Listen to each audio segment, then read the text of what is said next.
You know what? I'm hot in here, by the way. Yeah. Yeah, probably to do with the jumper and the coat. Yeah, I'm quite warm, but I'll be honest, that heater's quite nice on my feet. I've been in Gary's and I so his fucking garage is freezing. Take this off before we get started. Wag, wag, wag. Right.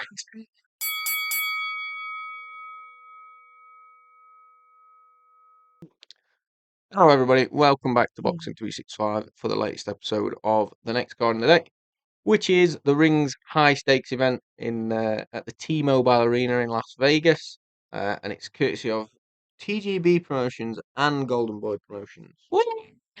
Oscar De La Hoya. Here's a penis. He's a massive penis. I don't know. Have one. He is one. How are him and Ryan Garcia still in a business relationship?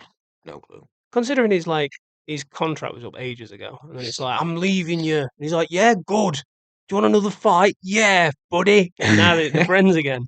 But Virgil Ortiz has decided he's leaving. It's honestly, Golden Boy Mess. is a fucking mess, isn't it?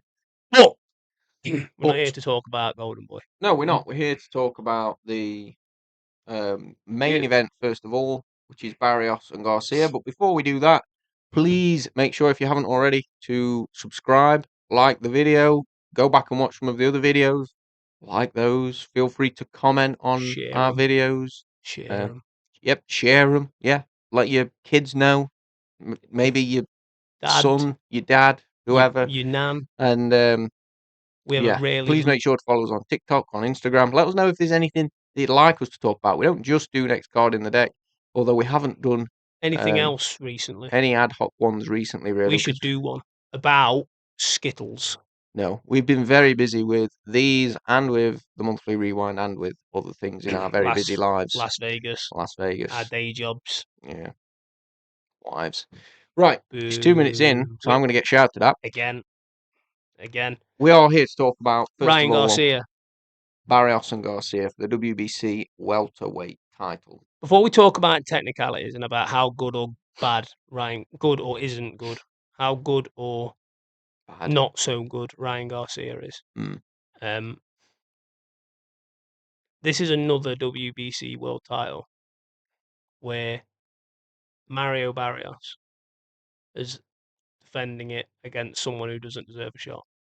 And we've just spoke about the Lee Wood Warrington undercard, where Sandy Ryan has got a WBC vacant world title shot against someone who doesn't deserve a world title shot. Sandy Ryan at this point doesn't probably deserve the shot. And I love the WBC belt, you know, the heritage, the history, the legacy, everything that comes with it, you know, Muhammad Ali, Mike Tyson, Sugar Ray Leonard, Sugar Ray Robinson, Nigel Benn, whoever, right? I worry at a point where you've got people like Zuffa coming in and trying to point to the fact that, you know, boxing legacy is this, that, and the other. We don't help ourselves. The WBC, especially at the minute, because in the super lightweight, is this? No, 147 in a welterweight.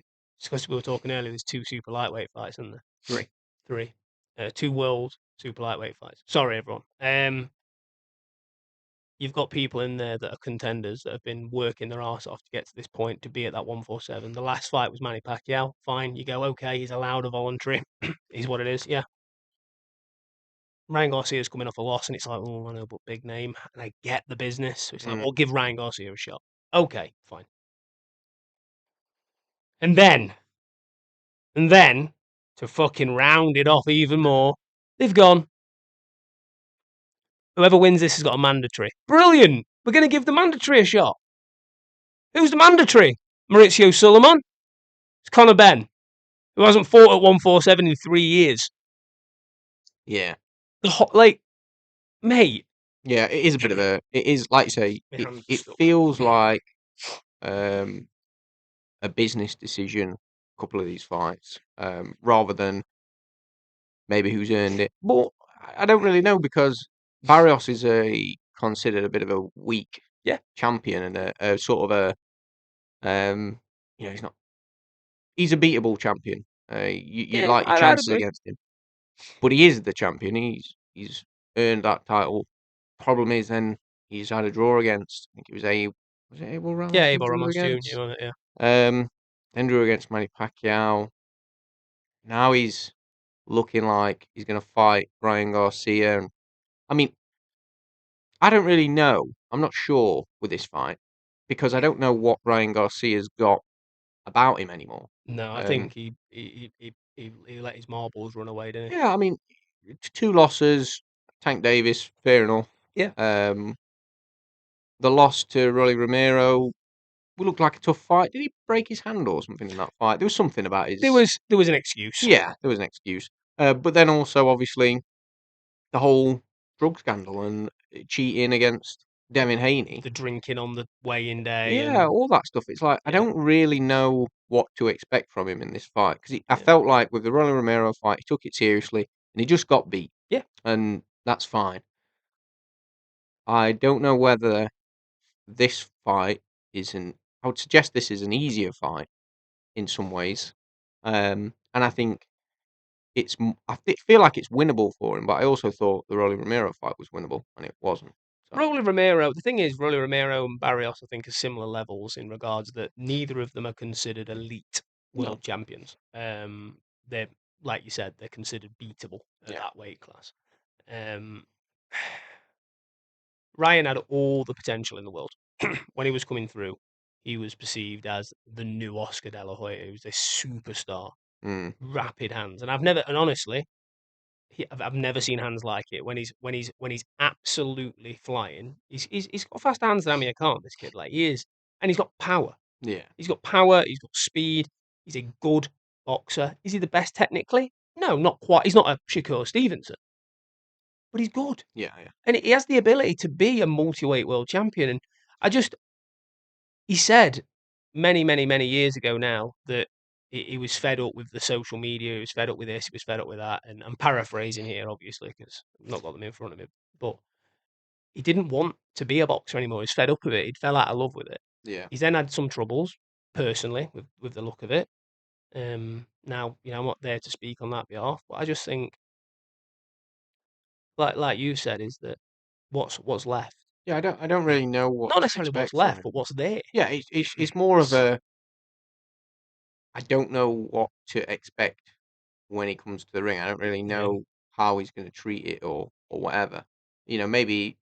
Maybe this is a bit of a turning point, a bit of a return to right. I'm going to win this world title. I'm going to be a world champion. I'm going to get mega fights, and I'm going to prove why everybody thought I was going to be the next big thing. But if he doesn't, and if Mario Barrios wins, then I'll probably sit back and go, fair enough. Barrios has beat Garcia.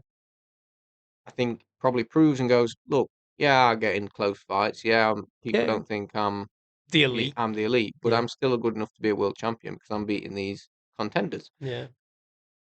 If you then go, if it did end up that we end up with a Conor Ben Mario Barrios fight, that really doesn't feel like an anything fight for me. This That still is business. That is marketing. There's this nothing more still to it. does have a little bit of credibility Yeah, because Ryan Garcia is still notably a world level fighter. yeah, Conor Ben has never proved himself at world level. no, Ryan has.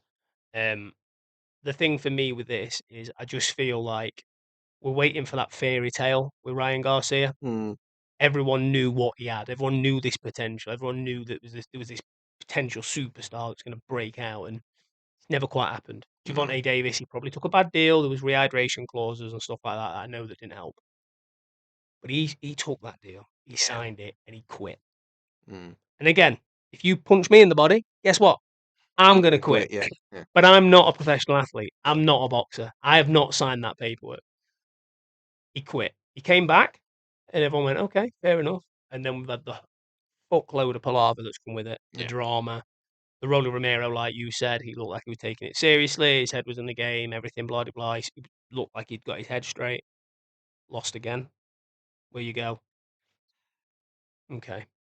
And now it's like, no, I'm sound now. And it's like, I just feel like we're waiting for that train that's never coming. yeah. Again, I know we talk a lot about the fact that losses sort of don't, and it's not necessarily the losses that's worrying me. It's like the bit in It's between the with the behaviour, isn't it? cheating and the win and then the overturned. Plus, then, as I say, I felt like he was on the right track when it came to the Rolly Romero fight, but you lose and you go, okay, right, well, maybe not quite what you expected, and just everything in between. I'm just not sure, but it's going to be a good fight. I don't know whether it's going to be hugely entertaining. I think it's more one of those fights that's more. It's the fight after that could be interesting. It's like Yeah, it's setting up for potentially something that could be quite the fight before exciting. the fight type Yeah, of thing. Yeah. yeah, which is terrible to say, and I agree that I don't think Conor Ben's deserving necessarily of a world title shot at welterweight. But if a fight did materialise between Ryan Garcia and Conor Ben, best believe I'd be tuning in because I could see that being a 100%. brilliant fight. This again is something we speak about a lot, and this is again. I'm not here to discredit any of these guys to say they don't deserve world titles completely. I just think there's Yeah, there should be a pecking order, and there should be some sort of process to follow to allow people to get their opportunity fairly. 100%. Barrios Garcia is a good fight. Not no issues with that. I don't think there should be a world title attached to it at this point. Ryan Garcia, Conor Ben, great fight. Marketing wise, huge, Yeah, massive. I don't think it deserves a world title. But saying all of that, I think Ryan Garcia knocks out Mario Barrios. I do think Garcia is going to be the winner as well. I tend If to agree. if he can remember where his left hook is, Mm. that's all he needs to find. Make sure to throw plenty of shots. Even plenty, just throw one because he forgot where it were. And Rolly Romero, I don't know what he was doing. But like you say, he was apparently injured. Apparently, Yeah. in the world's weirdest boxing event I've ever seen. I think at Mhm. New Times Square. Yeah. Yeah. It was. Anyway, I like the fight.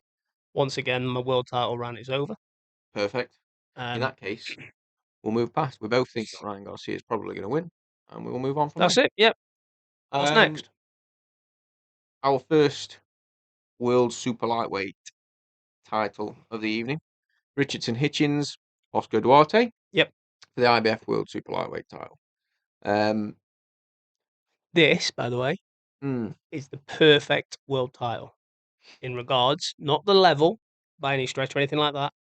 Richardson Hitchins bided his time, got his shot, won the world title fair and square against Liam Paro, who went and took it in Puerto Rico against Subriel Matias when he was the boogeyman at the time. Oscar Duarte has had his opportunities, has lost, but he's come back, won, got himself in a position of again to be ranked, and he's got his opportunity. Yeah. Fine. Brilliant. So, don't want to talk about the fight now. I feel loads better. Well, like I say, Richardson Hitchins now coming off of 4 good wins. Yeah, very good. Yeah, in he did potentially though lose one of them. well, Lemos was a I don't arguably even bring that up. Obviously, Zepeda he beat Jose Zepeda he beat September of 2023. yeah He fought Lemos in April 2024, who's just been out against Adam Azim. was meant to be. Was meant to be out against Adam Azim. And then after that he fought Liam Paro in the December of that same year, 2024, to win the title, and then defended it against George Kambosos He did. in June of 2025. So Correct. he's gone about things the right way. He's had a good run of good fights, Yep. Good wins. So he looks like he's in a good spot. He's in a good run of form against good opponents. Oscar Duarte, I was trying to figure out myself whether this is A step a up or a more difficult fight than the last couple of I was fights. just thinking that. I'm not really sure. I don't think. I think if it could be on a level, or it's maybe even a little bit easier than he's had it across his last few fights.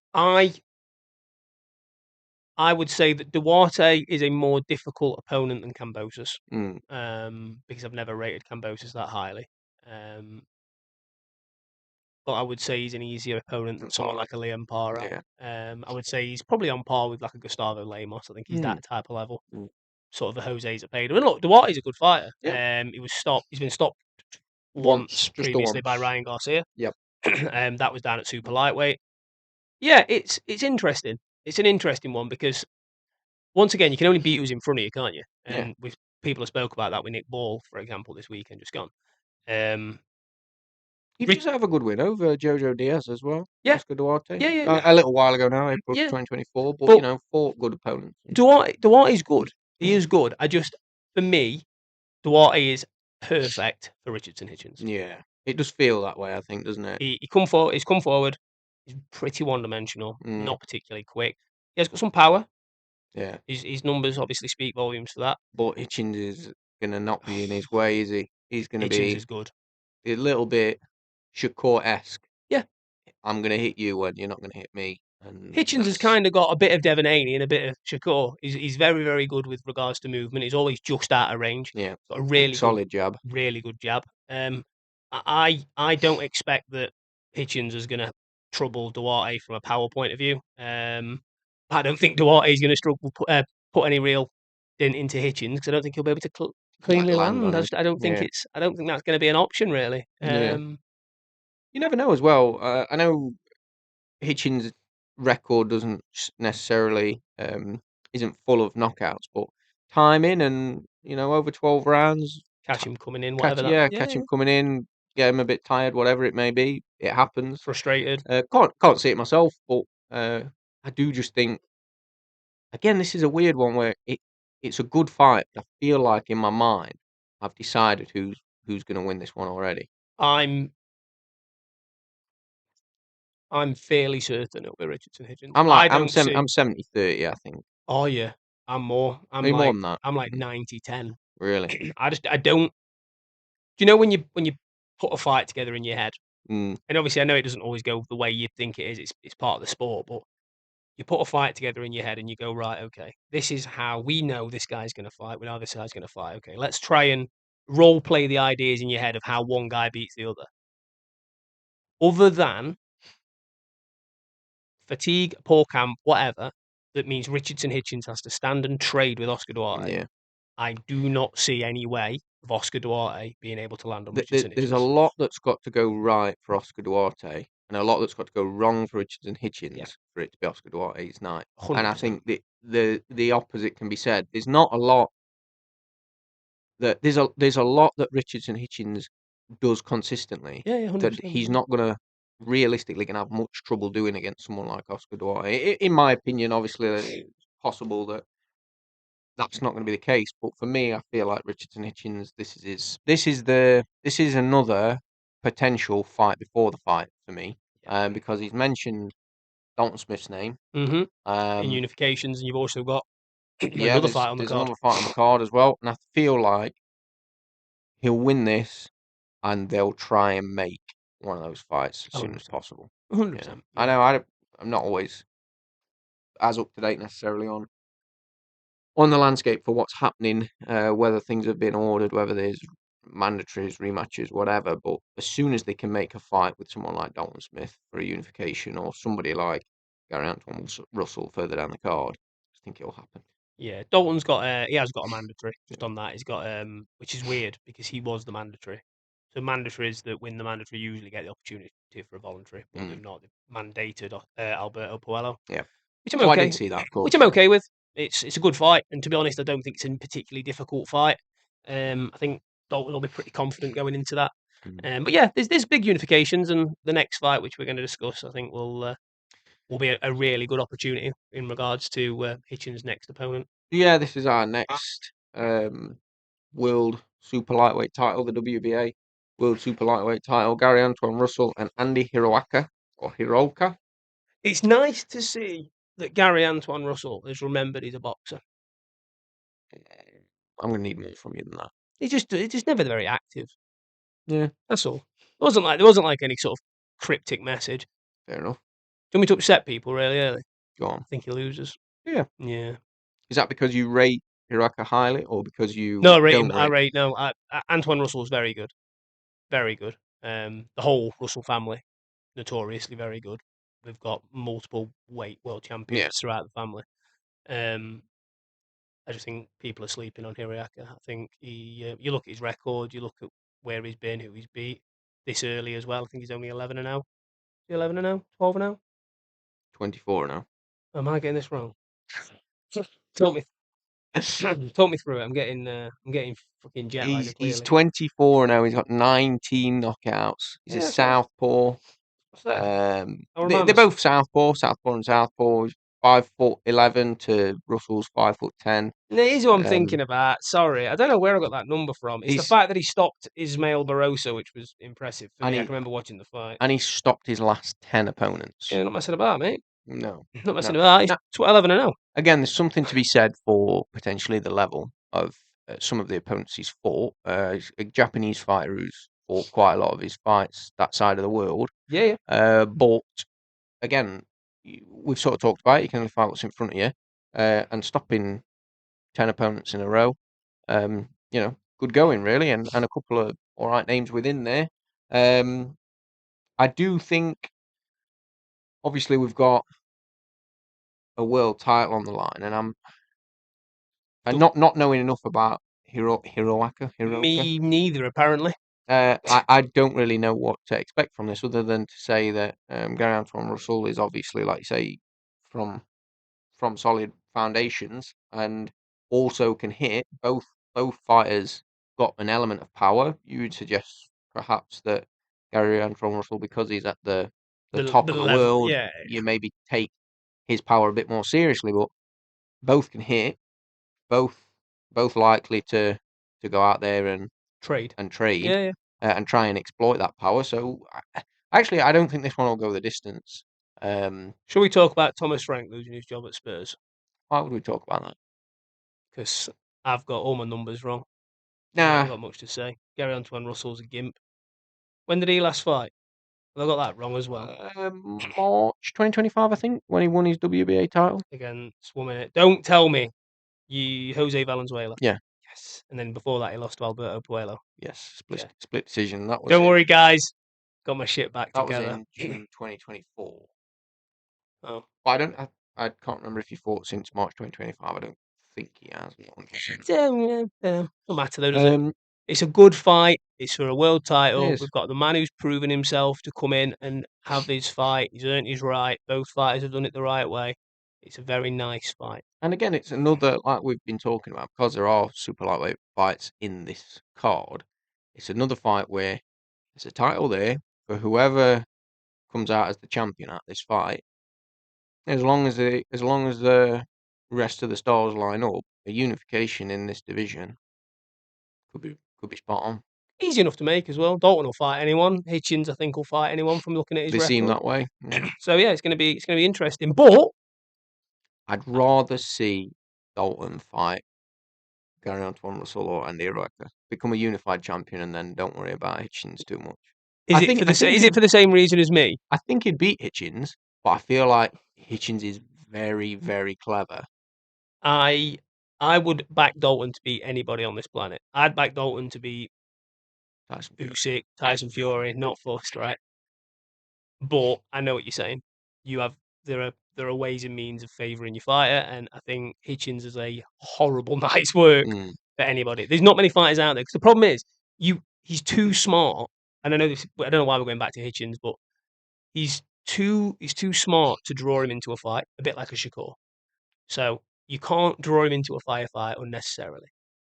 So it's like, right, okay, so I've got to get to him. Getting to him is nigh on impossible. So it's like, okay, I'm going to have to cut the ring off, get him to move. The problem is, his feet are better than yours. So it's like, cool, okay, can't do that either. Maybe I'll make it messy. Maybe I'll hold.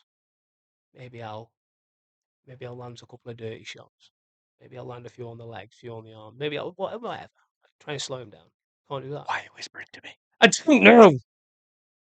Fucking Richardson Hitchins. He's going to ruin my life, and he's going to beat Dalton at some point. Twat. Well, let's hope not. But I think you think Araka's going to beat Gary Antuanne Russell. I'm not sure in this one. I'm probably wrong. I've been wrong about everything on this one. I think still feeling fucking sorry for myself.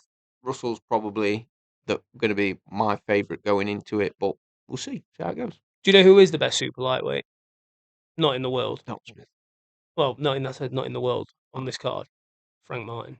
Well, interestingly enough, that's our next one to talk about. Frank Martin and Nahir Albright, which is 10 rounds at super lightweight. Obviously, Frank Martin, only the one loss, which was Tank Davis. Yep. He was winning that fight. It looked good. Yeah, he did. Really good. In June 2024. Nahir Albright, who got a couple of losses, lost a majority decision way back in his debut, sort of forget about that one. But then lost to Jermaine Ortiz in February 2022, who we've just seen out against Keyshawn Davis. Yep. Who lost to Keyshawn Davis. He did. In a controversial decision that a lot of people had Nahir beating him. No, I was talking about the fact that Jermaine Ortiz just lost to Keyshawn Davis. But yes, Nahir Albright did also lose to Keyshawn Davis, Oh, which sorry. was made a no contest Correct. because of the marijuana. God, am I in a bad fucking... You are having a bad day. Right. Why don't you just slide off camera a minute? Come on, slide. Welcome to Boxing 365 with only Dan. Tom's back. So yeah, I tend to agree. I think Frank Martin is a good fight. I don't know if he's. I feel like you saying he's the best super lightweight. A bit On this card, over Richardson Hitchins. I really like him. I like him. I think he's good, and I think he'd beat. I think he'd probably beat the rest of them. I don't think he'd beat Richardson Hitchins. I don't know. He's unorthodox. I like him. He's clever. He's got. I think his ring IQ is as good as Hitchins. Hitchins got the better jab. I think Martin's better footwork wise. My voice is killing me still. I would say that for either of they feel like they're in a fairly similar position. They're similar age, similar records. They've lost at a similar level. Yep. I kind of feel like this is one of those fights. Not that you're gonna have to retire if you don't win, but a win puts you back in line for shots at world titles potentially. Yeah. A loss damages you quite a bit, sets you back probably a year. Yeah, it's a long road back after that. You need probably two, maybe three more fights before you're thinking about getting back to a world title shot, really. Yeah. So I feel like this is quite an important fight for both these fighters, and I do feel like it'll be Frank Martin that comes through the winner, and potentially then he's lined himself up for some shots at world titles later in the year or early next year. Yeah, I mean, I'm never going to write Albright off because he is good. No. But I do genuinely. Frank Martin is the only, even though I don't like Gervonta Davis. I'll make that abundantly clear. I've never liked him, never rated him as highly as everybody else. But you do have to give him his props as far as boxing goes. Frank Martin is the only fighter I've ever bet on to beat Gervonta Davis. Which just to kind of give you some context of why I rate him so highly. Yeah. Some fighters you just rate. Yeah. Yeah. It's not necessarily the details. You look at someone like a Nick Ball, for example. You look at the stats, and the stats don't tell you that he's going to beat a Ray Vargas or even Sam Goodman, for argument's sake. But you just know that in them moments they find a way. And I think Frank's one of them fighters. Nick Ball, obviously, I thought was one of them fighters. Unfortunately, he's had a bad result, lost to the better man on the night. I just think Frank Martin is very, he's exceptionally good. I really do believe that. But this isn't the Frank Martin show. He's the fourth on the card. He's a fucking nobody. All right. No. All right then. Well, I think he's going to come through that, and I think, like I say, maybe later in the year he's got. I'd like to see him against Hitchins. Yeah, I think he's got opportunities to take some of those fights, and it'd be fairly easy for him to come about. Really, not being rude. I'm just getting Robohead ready. Yes, understood. Now, the winners for the night, we've sort of talked it through already. You believe Garcia will win? Yeah, I believe Garcia probably stops Barrios if I'm completely honest. Richardson Hitchins likely to beat Oscar Duarte. Yeah, leaning fairly heavily that way. 100%. You back in Hiraoka for a bit of a surprise victory there? Yeah, I liked him when he was 11-0. When he was 11-0, he was really good. Yeah. The last 13 fights, not paid much attention, but up until that point, he was very good. Yeah. And then Frank Martin likely to beat Nahir Albright. Yeah, I think good 100% a good fight. I think he probably stops Albright. You think? I think so. What we've seen from him since he's sort of come back against, what's his last opponent's name? Yes, Bartholomew. Yes, that was right. He was willing to. I don't know if it's the fact that he's just decided he can't be bothered to fight a certain way anymore, but he stood and traded a bit more, landed his shots a little bit more heavily, willing to plant his feet. A bit more spitefully. Yeah. Now, whether that will come to be his downfall, we'll see. But yeah, I think he'll probably be somewhat confident going in and probably stop him. What's going to be? What do you think will be the best fight to watch? For the fans. I don't think Ryan Garcia Barrios is going to be that particularly good to watch. I think Yeah, Russell Hiraoka fight's going to be a good one for a casual to watch, yeah, because I feel like they both got power. They're likely to try to Russell will throw exploit that. good volume from a shot perspective. Hitchins, as much as I'll enjoy watching it, It's a little bit like a Shakur, where if you're not an enjoyer of the boxing, yeah, you're probably not going to he's love going to watching bore him. the shit out of you, Yeah. isn't he?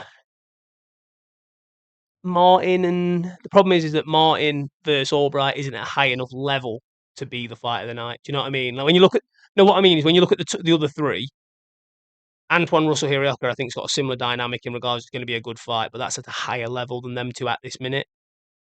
That makes sense? Yeah. That doesn't make sense, does it? Not really, but I'll accept it. I'm going to go with your answer. Fine. Right. Cool. Card rating. I mean, this has got to be good. I think. 9. Do you think a 9? Yeah, I was going to say an 8. Nah, I think a 9. I was going to say only because of the fact that that top world title doesn't really feel right. Doesn't really sit right with me. But in terms of exciting division, exciting world titles, yeah. Let's go in the middle again. Let's go 8.5. How's that sound? Okay. All right. Just a quick one. Mm. Is Beck the Bully still on this card? He was meant to be. Not according to box record. No, I think he's been removed. I think because he was meant to be Bektimir Belakuzia versus Cien Sena Egbeko. But yeah, it's No, I think it did get taken off. Well, we'd have to check that. yeah. Otherwise, we've just missed a big fight on this card. What, Beck the Bully? Ooh. No, I'm joking. I love Beck the Bully. Shall we give you Robocop's predictions? Go on. We have a surprise one on here. All right, go on. He's gone against the grain, and he's gone that Barrios' experienced endurability will frustrate Ryan Garcia, and Barrios will win by unanimous decision. Barrios frustrates Garcia to a draw would be more likely, I think, based on recent Is there a record of how many draws consecutive draws until a fighter just retires? I don't know. That'll be the third, won't it? Imagine that though. Imagine he takes I'd strip Garcia him to a draw. I'd be like, fuck it, I can't keep this guy doing as this. champion. Can't keep doing this, mate. No one's going to his next fight. Gary Antuanne Russell, they've got by decision or late knockout. Yep. Frank Martin by decision. Yep. And Richardson Hitchins by late stoppage. Ooh, okay. Which surprises me a little bit. That doesn't ring true necessarily. I did say, obviously, it's 12 rounds. He's got the time. Catch him coming in, wear him down a bit, timing, whatever it may be. It could happen. Don't really see it personally, but we'll see. That does bring us to the end of everything that we need to cover. Beck the Bully is on the card. I've just checked. Is he? Yeah. Oh, that's embarrassing. No. What we'll do is a quickly special feature. We'll cover it. Bektimir Melakuziev is fighting Sener Egbeko in a super middleweight contest. Bektimir Melakuziev will probably stop him to the body. Thanks everyone for watching. Thank you everybody for watching, and we'll see you on the next episode.